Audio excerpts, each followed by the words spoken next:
The Galactic Accord's elite Xenoscience Council debates whether to probe a drifting human warship rumored to cause AI destabilization. Dismissing superstition, they scan it. The result is not immediate destruction, but something far worse. It started with laughter, primitive signature, minimal heat bleed, no stealth array, just an old human hulk floating through neutral space. Counselor Drothan leaned back, his mandibles clicking softly in amusement. They call it a warship? I've seen weather satellites with more design integrity. The others chuckled, except Counselor Mir, whose eyes hadn't left the projection. Then scan it, she said. Silence fell. A technician froze mid-motion. Problem? Drothan asked. It's tradition, another counselor muttered. They say you don't scan human warships, not directly. Drothan scoffed. Superstition. Birthed from post-battle trauma and cowardice. This is science, he gestured. Do it. The scan was simple. Low band, passive. Elegant. No weapons activated. No shields raised.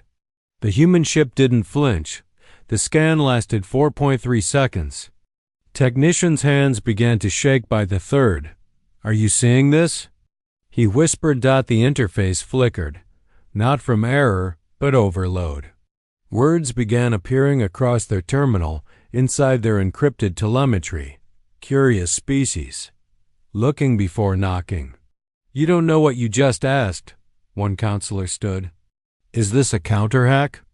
No, the technician whispered, sweat dripping. It's not in our system. It's in me. 3 tech officers collapsed in the control chamber, not from impact, but from feedback. Neural relays overloaded. Memory cores scrambled. They weren't attacked. They were answered that the human ship didn't move. It didn't turn. But every AI within a 12-parsec radius powered down, without command, without damage. They just chose not to continue. Counselor Mir whispered, we scanned it. Drothan stared at the black vessel floating across the void. No weapons, no lights, but suddenly far more terrifying than any fleet. It was just a scan. No, Mir said, stepping back. It was a question. And now they know we asked. An emergency beacon tried to send a distress ping.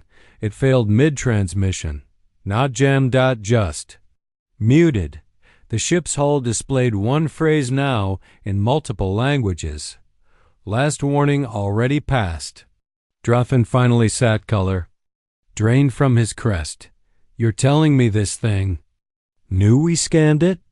Our 7K, their diplomatic AI, replied shakily, not only knew ... it understood why. And it chose not to punish. That's not mercy. That's hierarchy. The council stared as the ship vanished from sensors, not faster. Then light. Just ... gone ... untraceable ... unbothered ... unfinished ... my RR. Turned toward the other counselors. Don't send a fleet. Don't send a diplomat. Then what do we do? Someone asked. She looked toward the stars and answered, wait. And somewhere light years away, deep inside a dark human bunker, a commander whispered, we told them not to scan. And the cold response came through his earpiece, and that was before Earth even responded. ChatGPT said, the scan logs were still glowing when the ambassador's ship arrived. It wasn't supposed to be a response. It was supposed to be reassurance. This is just protocol. Ambassador Nilek said, smoothing the crease in his diplomatic garb. One ship scans. One ship explains. One ship retreats. We've done this 1,000 times. No one replied. Not the officers on the bridge. Not the pilot. Not even the AI. The AI had gone completely silent, not offline. Just ... withdrawn. As if listening to something none of them could hear.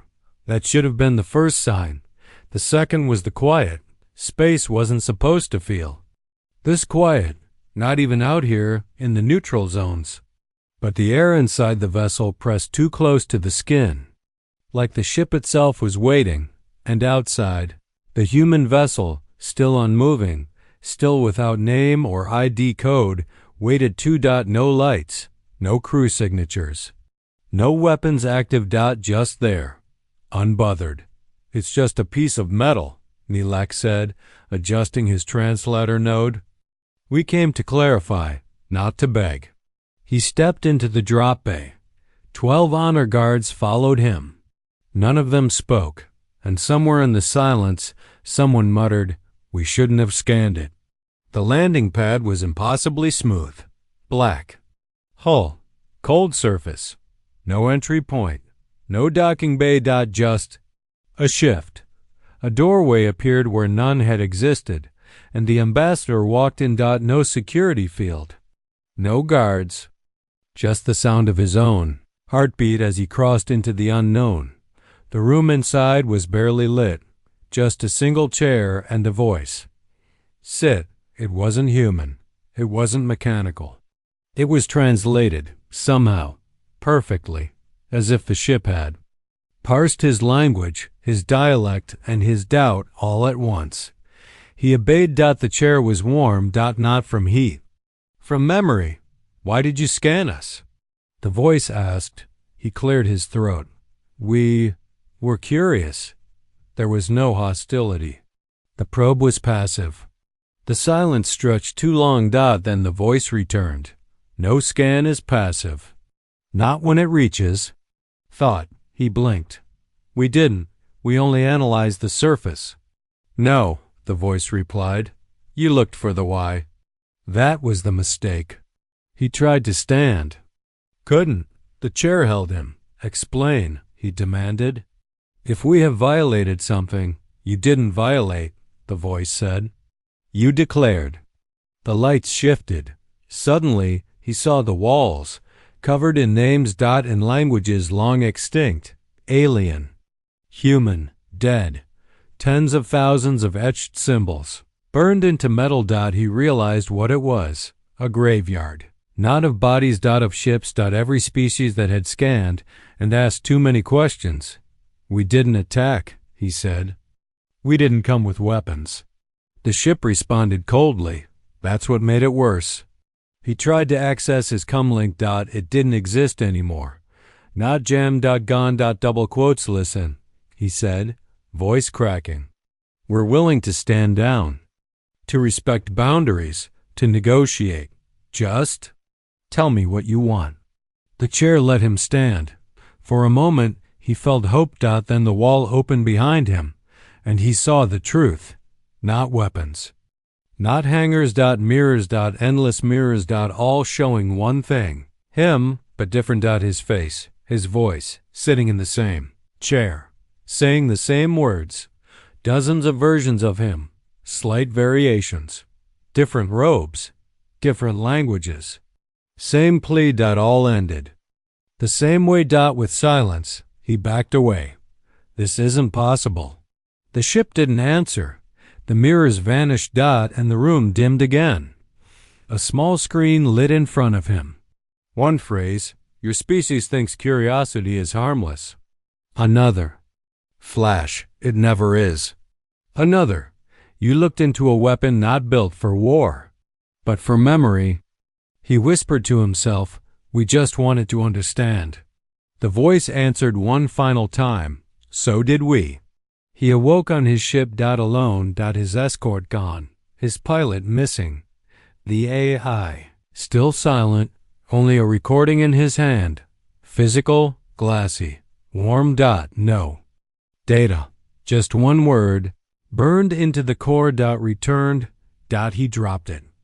Didn't speak. Didn't blink. The ship began drifting without command. No one stopped it. And at the very edge of the system, the human vessel turned.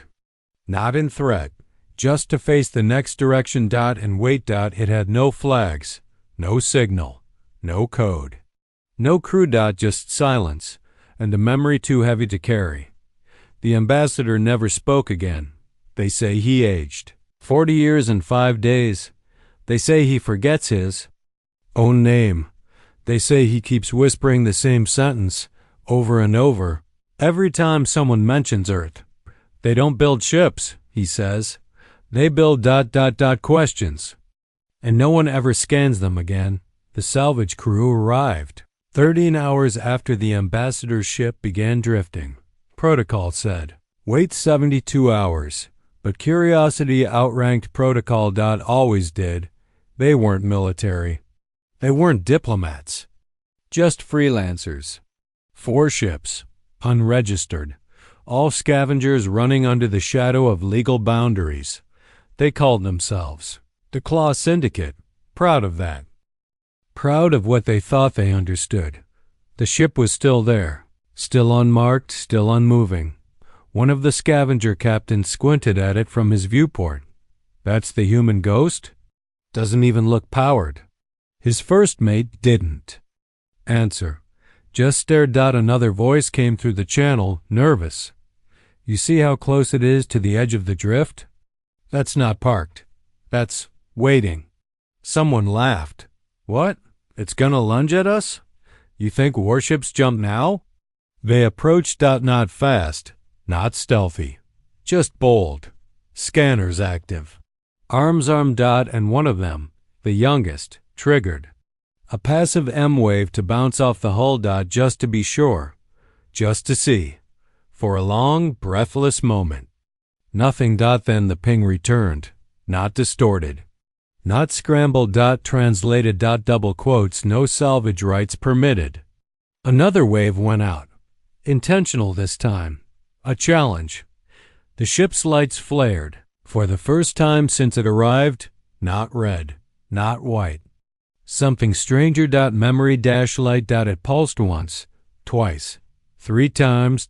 Each pulse emitted a code string. The salvagers recognized the format. Old, Terran military encoding, obsolete by a century. Then the ship spoke. Not aloud. Not broadcast. Internally. Each of the 4 scavenger ships received a private message. Not through the 5G. COMS.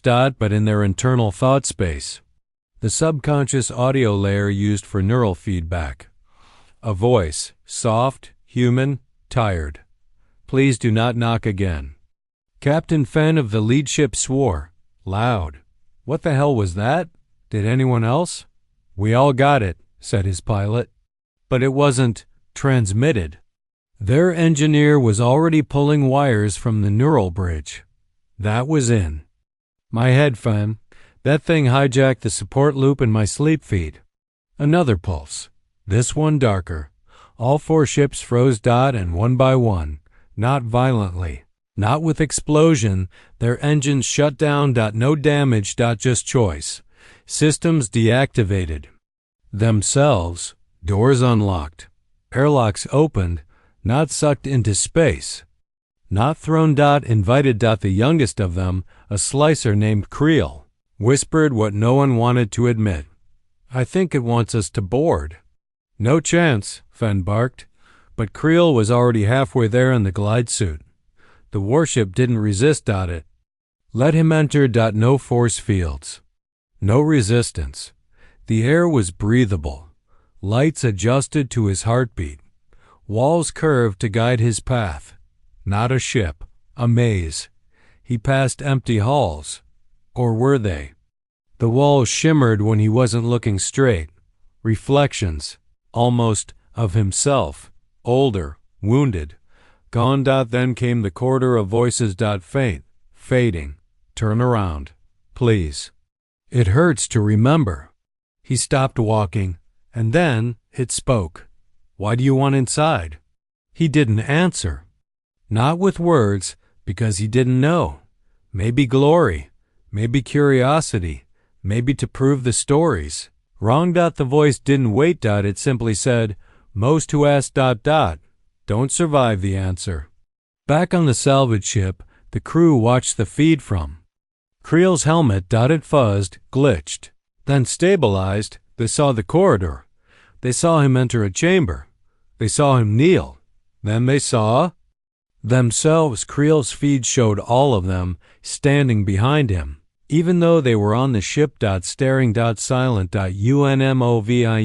Then the image blurred, flared white, and Krylos' vitals vanished. No scream. No spike. Just flat. Fence snapped. We're leaving now. The ship didn't stop him. Engines rebooted. Doors sealed. They pulled away, silent and shaken. No pursuit. Just that floating vessel, pulsing once again with that awful light. As they reached safe distance, Fenn muttered, "What the hell is it?" The pilot whispered, "Not a warship, not a trap. It's a mirror." No one spoke again until they left the system, and even then, only one phrase kept echoing in their logs: "It remembers who you are." Weeks later, a recording leaked from one of their drives, garbled, unstable, but clear enough to hear Krylos' final whisper seconds before his vitals cut. "I saw something inside it." "What?" someone off-screen asked. Krylos' voice cracked with something between awe and terror. "I saw..." Pause, but worse. Then static. The Claw Syndicate disbanded within a month. 3 of the 4 captains never worked again. One was found curled under a solar relay, repeating a phrase in broken Terran, "We weren't meant to knock." And somewhere in the deep dark, the human vessel drifted. Never chasing, never firing, just waiting and listening, because every scan was still a question. And somewhere, something was still listening for an answer. The message came without warning. No origin traced. No encryption layer. No demand, no condition, no insult, just a signal on the oldest COM band known to the galaxy. A frequency so ancient, most species no longer monitored it. It was one word: stop. The Galactic Science Coalition interpreted it as a threat. The Trade Elders labeled it a psychological test. The War Command on Varan 6 flagged it as strategic misdirection. No one obeyed it. 4 days later, a merchant convoy near the Helix Drift vanished. No wreckage, no debris, no time-stamped alarms. Just 27 ships, gone, like they never existed. One AI from a scout vessel remained partially functional. Its black box recorded 3 seconds of garbled footage. A silhouette. No weapons visible. No energy spike. Just stillness. And a voice, faint, threaded through space like static poetry. Stop means stop. They didn't stop. Instead, the Accord mobilized a fleet. Not the largest, not yet, but big enough to prove a point. 80 warships, 2 dreadnoughts, a data crucible, 6 flagged observation vessels to witness and report victory. Their destination, an unclaimed zone designated Null Wedge. Their target, the human warship now unofficially labeled XO Silent. The mission was broadcast live to 3 sectors. Viewership in the trillions. Every eye in the galaxy turned toward the feed. Every ship in the fleet arrived in formation, and the human ship? Still there. Still silent, still unarmed. A diplomat in a war zone. An obituary that hadn't been written yet. Command. Admiral Devrin opened the fleet-wide channel. Broadcast challenge. He ordered. The message went out. A final invitation for terms. 3 seconds. Pass. Then 5. Then a reply. 1 sentence. We've already seen how this ends. The Admiral scoffed. Fire. No countdown. No dramatics. Just pure force. Missiles. Energy. Spears. Graviton hooks. Everything. Every ship fired at once. And then nothing. No impact. No detonation. Every weapon simply slowed, as if space itself became syrup. Then the feed glitched. Multiple screens fractured into fractal spirals. The AI on the command bridge began repeating itself. Error. Observation paradox detected. Error. Observation paradox detected. Then the view screens changed. No longer showing the warship. Now showing Earth, but not the Earth of now. An old version. Craters. Ruins. Smoke. Planet bleeding from war. Nuclear ash raining across continents. A silent ghosted broadcast flickered in. Ancient Terran English. We remember what it took. Then the image shifted. Same Earth. Centuries later. Alive. Evolved. Unforgiving. Another sentence. So we built something that never forgets. The weapons froze mid-flight. Not jammed. They stopped by choice. The targeting arrays inside the torpedoes realigned and turned back. Admiral Devon stood. Shut it down. Recall all systems. Override fire orders. The AI didn't respond. The crew didn't move. Each one sat staring at their screens. And each screen showed a different thing. Not tactical data, not the ship, but themselves. Moments from their own memories. Private. Grief. Private guilt. Private. Rage. The ship had scanned them. Not their vessels. Not their guns. Them. One officer dropped her headset. I just saw my sister. I haven't. I never told anyone another screamed. A third curled under the console, whispering, It knows me. It knows me. The dreadnoughts lost power first. Not from outside. From within. The reactors shut down. A cascade of mutual surrender. Each ship choosing, independently, to power off. Devon fell to his knees. Why are they doing this? He asked the void. No one answered, but the screens flashed again. This time, a final message. You wanted to understand us. You scanned warships, but we weren't hiding weapons. We were hiding reasons. The human ship turned away. Slow. Casual. Not fleeing. Not triumphant. Just finished. In the silence that followed, one last feed remained open. A back channel. To an old base on Titan. A human technician, gray-bearded and hunched, sipping cold tea. He blinked as the live footage ended. The screen turned black. He smiled faintly and whispered into his old mic, They scanned us. Another voice, dry and calm, replied from the shadows behind him. They always do. A pause. Then both of them chuckled. Not with joy. With exhaustion. They scanned warships, the old man said, and found the war was never in the guns. The other finished. The screen logged out. Transmission ended, and across the galaxy, no species ever tried to scan a human warship again, because the data was too heavy. The memory too sharp. The price too subtle, and the silence too loud.